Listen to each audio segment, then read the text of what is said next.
Iba't ibang paraan sa pagsulat ng bibliografiya. Pagbasa at pagsusuri ng iba't ibang teksto tungo sa pananaliksik. Ano nga ba ang bibliografiya? Ang bibliografiya o talasanggunian ay isang sistematikong talaan ng mga ginamit na sanggunian gaya ng aklat, artikulo, website o periodikal sa pagbuo ng isang pananaliksik o akademikong papel. Matatagpuan ito sa huling bahagi ng dokumento, inaayos ng paalpabeto ayon sa apelyido ng may akda at mahalaga upang patunayan ang kredibilidad ng impormasyon. Dako tayo sa mga paraang ginagamit sa pagsulat ng bibliografiya. American Psychological Association or APA at Chicago Manual of Style.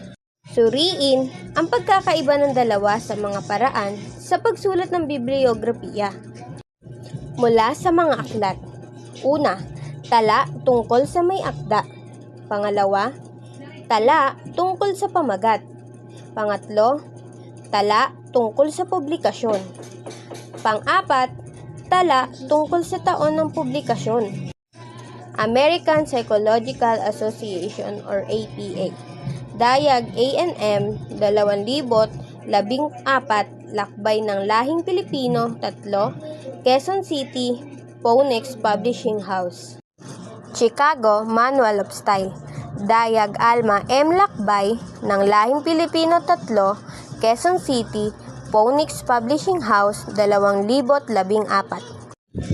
Julian A. BNN S. Luntok 2015, Lakbay ng Lahing Pilipino 4, Quezon City, Phoenix Publishing House.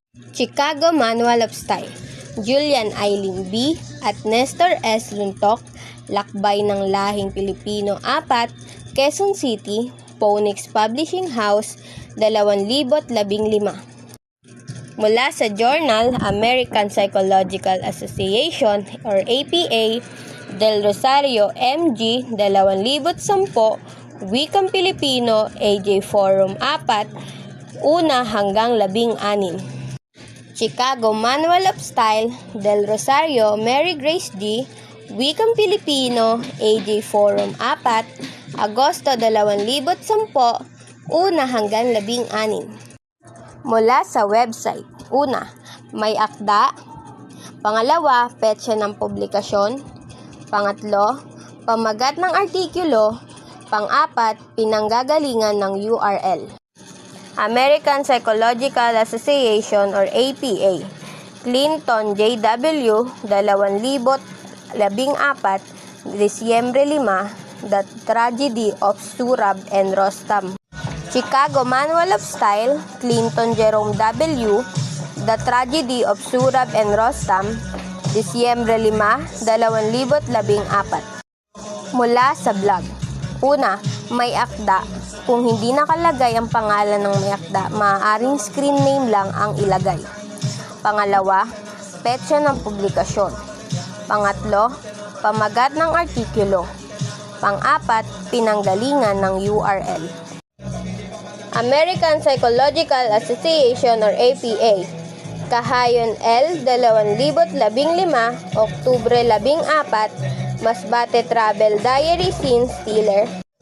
Chicago Manual of Style. Kahayon Lisa, Masbate Travel Diary Scene Stealer Blog. Oktubre 14, 2015.